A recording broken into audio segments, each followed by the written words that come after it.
విచ్చేసిన electronic media, print media, digital media ప్రతినిధులందరికీ కూడా పేరు పేరున హృదయపూర్వక నమస్కారాలు తెలియజేస్తూ, రాష్ట్రంలో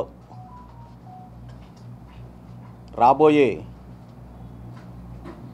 అసెంబ్లీ పార్లమెంట్ ఎన్నికలకు సంబంధించి ఇప్పటికే పూర్తి వివరాలు, ఏర్పాట్లు ఎన్నికల కమిషన్ చేస్తోంది.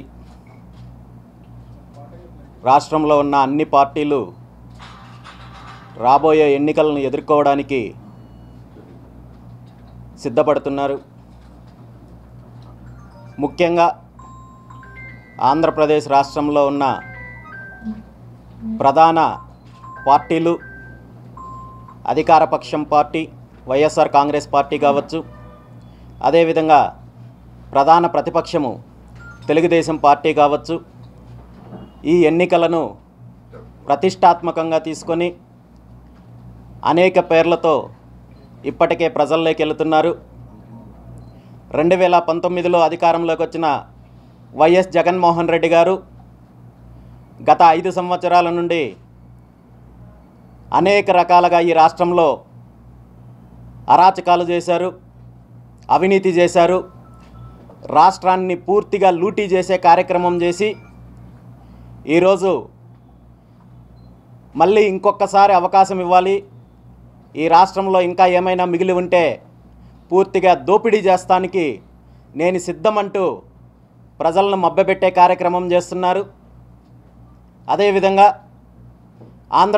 ఉమ్మడి ఆంధ్రప్రదేశ్ రాష్ట్రంగా ఉన్నప్పుడు కావచ్చు, రాష్ట్రం విడిపోయిన తర్వాత 2014 నుండి 19 వరకు అధికారాన్ని అనుభవించిన తెలుగుదేశం పార్టీ తన అధికారంలో ఉన్నప్పుడు ఏ ఒక్క వర్గానికి మంచి చేయకపోగా ప్రాజెక్టుల పేరు చెప్పి అనేక రకాలుగా అవినీతి చేసి ఈ రెండు పార్టీలు కూడా రాష్ట్రం విడిపోయిన తర్వాత రాజధాని నిర్మించడంలో కానీ, పోలవరం ప్రాజెక్టు కానీ, వెలుగొండ ప్రాజెక్టు కానీ, హంద్రీనివా ప్రాజెక్టు కానీ ఇలాంటి ఏ ఒక్క ప్రాజెక్టుని పూర్తి చేసే కార్యక్రమం చేయకపోగా ఈ రాష్ట్రంలో అన్ని రకాలుగా దోపిడీ చేసే కార్యక్రమం చేశారు. ఈ రాష్ట్రానికి కానీ, రాష్ట్ర ప్రజానీకానికి కానీ, రైతాంగానికి కానీ, యువతకు కానీ, బడుగు బలహీన వర్గాల అభివృద్ధికి కానీ ఈ రెండు పార్టీలు తలా 5 సంవత్సరాలు అధికారాన్ని పంచుకొని ఏ ఒక్క వర్గానికి మంచి చెయ్యలేదనే విషయము ఈ రాష్ట్ర ప్రజలు గుర్తించినప్పటికీ ఈ రెండు పార్టీలు కూడా ప్రజల ముందుకి ఈరోజు అనేక కార్యక్రమాలతో సిద్ధమంటూ వైఎస్ఆర్ కాంగ్రెస్ పార్టీ, అదేవిధంగా భవిష్యత్తుకు భరోసా అంటూ తెలుగుదేశం పార్టీ, ఇంకా రకరకాల పేర్లతో ఈరోజు ప్రజల ముందుకు వస్తున్నారు. వీళ్ళు అధికారంలో ఉన్నప్పుడు ఈ రాష్ట్రానికి, రాష్ట్ర ప్రజలకు, రాష్ట్ర రైతాంగానికి, రాష్ట్రంలో పారిశ్రామిక అభివృద్ధికి, యువతకు ఏ ఒక్క వర్గానికి మంచి చెయ్యలేదనే విషయము ఈ పార్టీలకు కూడా తెలుసు. కానీ ఈరోజు అనేక రకాలుగా తప్పుడు హామీలతో, తప్పుడు వాగ్దానాలతో, తప్పుడు మేనిఫెస్టోలతో, పొత్తులతో ముందుకొచ్చే కార్యక్రమం చేస్తున్నారు. ఏ పార్టీ అధికారంలోకి వచ్చినా వీళ్ళు చేస్తున్న అవినీతి పైన రాజకీయంగా పోరాడుతున్నట్టు నటించి వీళ్ళ వెనక రహస్య ఒప్పందాలతో అధికార పార్టీలో ఉన్న, ప్రతిపక్షంలో ఉన్న, రాష్ట్రంలో జరిగే అవినీతి మీద మాత్రము ఖచ్చితంగా రెండు పార్టీలకు భాగస్వామ్యం ఉంటుందనే విషయాన్ని ఈ రాష్ట్ర ప్రజలు ఇప్పటికే ఎన్నో రకాలుగా జరిగిన సంఘటనల్లో గుర్తించారు. అందులో భాగంగా ముఖ్యంగా మా చిత్తూరు జిల్లాలో తీసుకున్నట్టయితే ఈ రాష్ట్ర ప్రజలందరికీ తెలుసు, తెలుగుదేశం పార్టీ అధినేత మాజీ ముఖ్యమంత్రి చంద్రబాబు నాయుడు గారికి, అదేవిధంగా వైఎస్ఆర్ కాంగ్రెస్ పార్టీ సీనియర్ నాయకులు, ప్రస్తుత మంత్రిగా క్యాబినెట్లో ఉన్న పెద్దిరెడ్డి రామచంద్రారెడ్డి గారికి రాజకీయ విరోధం ఉంది. వీళ్ళిద్దరూ కూడా రాజకీయ ప్రత్యర్థులంటూ రాష్ట్ర వ్యాప్తంగా ప్రతి ఒక్కరికి తెలిసిన విషయమే.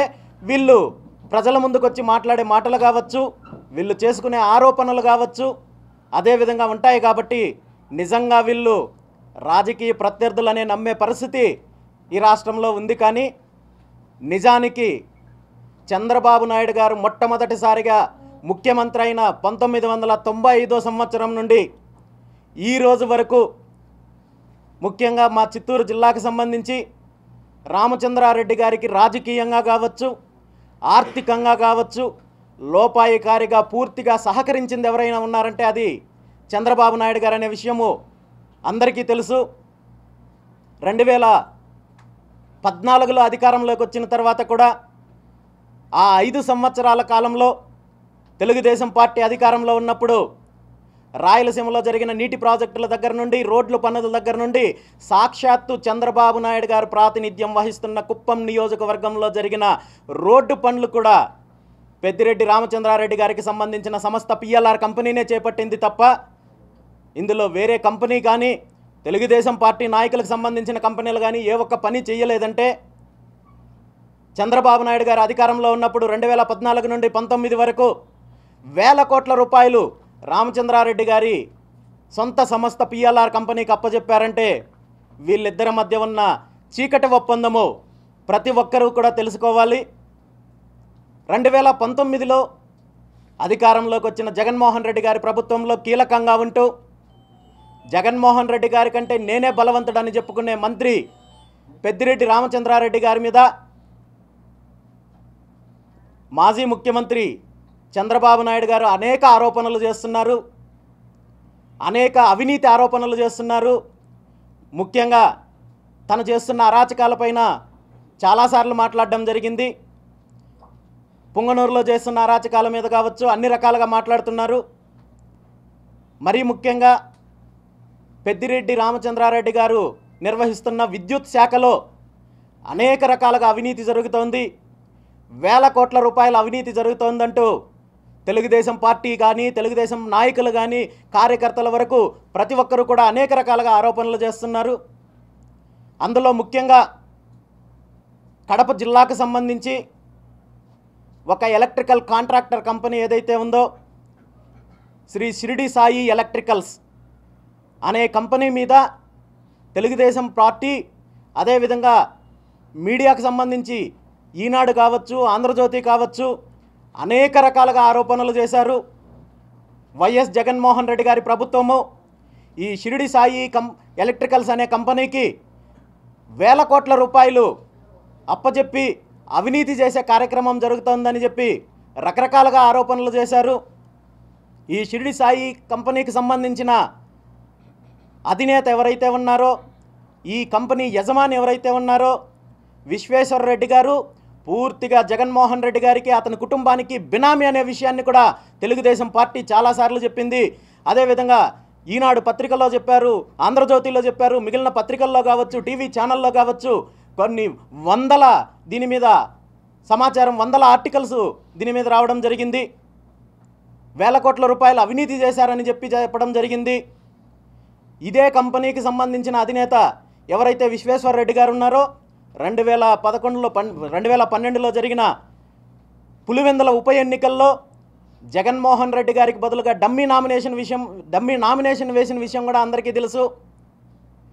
అలాంటి కంపెనీ ఈరోజు ఎన్నికలకు సంబంధించిన డొనేషన్స్ విషయంలో పార్టీలకు అందించే విరాళాల విషయంలో కేంద్ర ఎన్నికల సంఘము పారదర్శకత ఉండాలని చెప్పి ఎలక్ట్రల్ బాండ్స్ రిలీజ్ చేసే కార్యక్రమం చేస్తే ఇదే షిరిడి సాయి ఎలక్ట్రికల్స్ అనే కంపెనీ తెలుగుదేశం పార్టీ అన్ని రకాలుగా వేల కోట్ల రూపాయలు అవినీతి చేశారు, మాకు అధికారంలోకి వస్తే మేము ఈ అవినీతినంతా కక్కిస్తామని చెప్పుకునే తెలుగుదేశం పార్టీ నాయకులకు తెలుగుదేశం పార్టీకి నేరుగా ఎలక్ట్రల్ బాండ్ల రూపంలో 40 కోట్ల రూపాయలు నేరుగా తెలుగుదేశం పార్టీకి ఇచ్చే కార్యక్రమం జరిగింది అంటే ఈ రాష్ట్రంలో ఏం జరుగుతోందనే విషయాన్ని ఈ రాష్ట్ర ప్రజలు గుర్తించాలి. ఏ పార్టీ అధికారంలో ఉన్నా అవినీతి గురించి మాట్లాడుతున్నారు, అవినీతి గురించి పోరాటం చేస్తున్నామంటున్నారు. కానీ రాష్ట్రంలో జరుగుతున్న అవినీతిలో మాత్రం ప్రతి పార్టీకి వాటా ఉంటుందనే విషయాన్ని ఈరోజు ఈ రాష్ట్ర ప్రజలు గుర్తించాలి. ఈ షిరిడి సాయి ఎలక్ట్రికల్స్ అనే కంపెనీ, ఈ కంపెనీకి పొందిన లబ్ధి పూర్తిగా రాష్ట్ర విద్యుత్ శాఖ నుండి అందిన వేల కోట్ల రూపాయలు నిధులనే విషయాన్ని మనందరం గుర్తించాలి. ఈ విద్యుత్ శాఖ మంత్రి పెద్దిరెడ్డి రామచంద్రారెడ్డి గారి ఆధ్వర్యంలో నడుస్తున్న శాఖ. ఈ ఒక్క కంపెనీ నుండి ప్రత్యక్షంగా ఎలక్ట్రల్ బాండ్ల రూపంలో 40 కోట్ల రూపాయలు ఈరోజు నేరుగా తెలుగుదేశం పార్టీ అకౌంట్లోకి అందాయి. అంటే ఈ పార్టీలు ఈ రాష్ట్రంలో జరుగుతున్న అవినీతిలో పూర్తిగా అధికారంలో ఉన్న పార్టీకైనా ప్రతిపక్షంలో ఉన్న పార్టీకైనా వీళ్ళకు భాగస్వామ్యం ఉంది. దొంగలు ఊర్లు పంచుకుంటున్నట్టుగా రాష్ట్ర సంపదను, రాష్ట్రంలో జరుగుతున్న అవినీతిలో ప్రతి పార్టీకి భాగస్వామ్యం ఉంది అనే విషయాన్ని ఈ రాష్ట్ర ప్రజలు గుర్తించాలి. మరీ ముఖ్యంగా ఈ ఒప్పందం వెనుక పూర్తిగా మంత్రి పెద్దిరెడ్డి రామచంద్రారెడ్డి గారు ఉన్నారనే విషయాన్ని కూడా ప్రతి ఒక్కరూ గుర్తిస్తున్నారు. ఎందుకంటే అతని రాజకీయ లబ్ధి కోసము ఎలాంటి వికృత క్రీడలు ఆడడానికైనా సిద్ధము అనే విషయాన్ని ఈరోజు ఇలాంటి ఒప్పందాల ద్వారా తెలుసుకోవాలి. ఈ ఒప్పందంలో భాగంగానే చిత్తూరు జిల్లాకు సంబంధించి ఎక్కడెక్కడైతే రామచంద్రారెడ్డికి కావాల్సిన అనుకూల అభ్యర్థులని నిలపడంలో కూడా చంద్రబాబు నాయుడు గారు అనుకూలంగా వ్యవహరించారనే విషయం ఈరోజు సాక్షాత్తు తెలుగుదేశం పార్టీ నాయకులు, మాజీ మంత్రులు చెప్పే కార్యక్రమం జరుగుతోందంటే దీనికి ప్రత్యక్ష ఉదాహరణ ఈరోజు షిరిడి సాయి ఎలక్ట్రికల్స్ కంపెనీ నుండి తెలుగుదేశం పార్టీకి 40 కోట్ల రూపాయలు నేరుగా నిధులు అందాయి. వీళ్ళందరూ ఈ తెలుగుదేశం పార్టీ నాయకులు, మిగిలిన నాయకులు చెప్తున్న వివరాలను బట్టి చూస్తే అనధికారికంగా సుమారు 500 కోట్ల రూపాయలు షిరిడి సాయి ఎలక్ట్రికల్స్ కంపెనీ నుండి తెలుగుదేశం పార్టీకి అందాయన్న విషయాన్ని ఈరోజు బహిరంగంగా మాట్లాడుకునే పరిస్థితి ఉంది. ఈ డీల్లో భాగంగానే కుప్పం నియోజకవర్గంలో రాజకీయ సమీకరణలు కావచ్చు, పుంగనూరు నియోజకవర్గం కావచ్చు, తంబళ్లపల్లి నియోజకవర్గంలో కావచ్చు, పెద్దిరెడ్డి రామచంద్రారెడ్డి గారికి తెలుగుదేశం పార్టీకి చీకటి ఒప్పందం జరిగిందనే విషయాన్ని చిన్న కార్యకర్త దగ్గర నుండి మాజీ మంత్రుల వరకు ప్రతి ఒక్కరూ చెప్తున్నారంటే దీనికి ఇలాంటి ఎన్నో రకాల సాక్ష్యాలున్నాయి. కేవలం ఈ ఒక్కటే కాదు, రాష్ట్రంలో జరుగుతున్న అవినీతిలో ప్రతి పార్టీకి, ఈ రెండు పార్టీలకు భాగస్వామ్యం ఉంది. ప్రతి ప్రాజెక్టులో కూడా అవినీతి జరుగుతోంది. ఈరోజు పోలవరం ప్రాజెక్టులో 2014 నుండి 19 వరకు ఏదైతే కంపెనీలు చంద్రబాబు నాయుడు గారికి సంబంధించిన తన సొంత సామాజిక వర్గానికి సంబంధించిన కంపెనీలు, నవయుగ కంపెనీ కావచ్చు, ట్రాన్స్రాయ్ కంపెనీ కావచ్చు, ఇందులో 5 సంవత్సరాల్లో సమీక్షల పేరు చెప్పి అక్కడ షోలు వేసి అన్ని రకాలుగా ప్రచారాలు చేసుకుని సుమారు 10,000 కోట్లకు పైగా అవినీతి చేస్తే ఆ తర్వాత 2019లో జగన్మోహన్ రెడ్డి గారి ప్రభుత్వం వచ్చిన తర్వాత ఏదైతే మెగా కంపెనీ ఉందో ఆ కంపెనీకి అన్ని రకాలుగా దోపిడీ చేసే కార్యక్రమం చేశారు తప్ప పోలవరం ప్రాజెక్టు 2020లో పూర్తి చేస్తాం, 21లో పూర్తి చేస్తాం, 22లో పూర్తి చేస్తామంటే ప్రతి సంవత్సరము ముహూర్తాలు పెట్టుకుంటూ వెళ్ళారు తప్ప ప్రాజెక్ట్ అయితే కంప్లీట్ అవ్వలేదు. కానీ ఈ ప్రాజెక్టు పేరు చెప్పి గత 5 సంవత్సరాల్లో 15,000 కోట్లకు పైగా దోపిడీ చేసే కార్యక్రమము వైఎస్ జగన్మోహన్ రెడ్డి గారు చేశారు. ఈ కంపెనీలు అన్నింటి నుండి కూడా 2 పార్టీలకు ఈరోజు అధికారికంగా నిధులు వచ్చే కార్యక్రమం జరుగుతోంది. అనధికారికంగా 100 కోట్లు, 1000 కోట్లు ఈరోజు ముడుపులు తీసుకునే కార్యక్రమం ఈ రాష్ట్రంలో జరుగుతోందనే విషయాన్ని ఈ రాష్ట్ర ప్రజలు గుర్తించాలి. ఇదే మెగా కంపెనీ నుండి వైఎస్ఆర్ కాంగ్రెస్ పార్టీకి 39 కోట్లు అధికారికంగా నిధులు సమకూరిస్తే, తెలుగుదేశం పార్టీకి 25 కోట్లు అధికారికంగా సమకూరిస్తే దీని వెనక అనధికారికంగా 100 కోట్ల రూపాయలు ఈ పార్టీలు నిధులు చేకూర్చుకుంటున్నారు, అవినీతిలో భాగస్వామ్యం అవుతున్నారు. ఎక్కడ అవినీతి జరిగినా ఈ 2 పార్టీలకు భాగస్వామ్యం ఉంది. దాని వెనక చీకటి ఒప్పందాలు ఉన్నాయి, దాని వెనక రాజకీయ ఒప్పందాలు ఉన్నాయి. మరీ ముఖ్యంగా చిత్తూరు జిల్లాలో ఏదైతే నియోజకవర్గాల్లో ఇప్పుడు జరుగుతున్న అభ్యర్థుల ఎంపికలో కావచ్చు, అదేవిధంగా చీకటి ఒప్పందాల గురించి కావచ్చు, అన్ని రకాలుగా ప్రజలు, సాధారణ కార్యకర్త దగ్గర నుండి నాయకుల వరకు, మంత్రుల వరకు ప్రతి ఒక్కరికి బహిరంగంగా మాట్లాడుకునే పరిస్థితి ఉంది. వీళ్ళ చీకటి ఒప్పందాల వల్ల, వీళ్ళు చేస్తున్న వికృత రాజకీయ క్రీడల వల్ల సామాన్య ప్రజలు నష్టపోతున్నారు. ఈ పార్టీల్లో ఉన్న కార్యకర్తలు మోసపోతున్నారు, కేసులు పెట్టించుకుంటున్నారు, జైలుకి వెళుతున్నారు, ఇండ్లలో నుండి లాక్కొని వెళ్ళి ఎన్నో రకాలుగా పుంగనూరు నియోజకవర్గంలో అన్ని పార్టీలకు సంబంధించిన నాయకులు, కార్యకర్తలని, సాధారణ ప్రజలను, రైతులను వేధించి మంత్రి పెద్దిరెడ్డి రామచంద్రారెడ్డి గారు అరాచకాలు చేస్తే గత 5 సంవత్సరాల నుండి ఇదే మంత్రి పెద్దిరెడ్డి రామచంద్రారెడ్డికి సంబంధించిన కంపెనీల నుండి నేరుగా తెలుగుదేశం పార్టీ ఎన్నికల నిధులను ఈరోజు తీసుకునే పరిస్థితి, చీకటి ఒప్పందాల ద్వారా వందల కోట్ల రూపాయలు ఈరోజు చేతులు మారే పరిస్థితి ఉందంటే ఈ రాష్ట్ర వ్యాప్తంగా కూడా ఇదే వాతావరణం ఉంది, ఇదే అవినీతి జరుగుతోంది, ఇదే అవినీతి భాగస్వామ్యం జరుగుతోంది. ఈ రెండు పార్టీలు గత 10 సంవత్సరాల నుండి సుమారు 10 లక్షల కోట్ల రూపాయలు ఈరోజు అవినీతి చేశారు.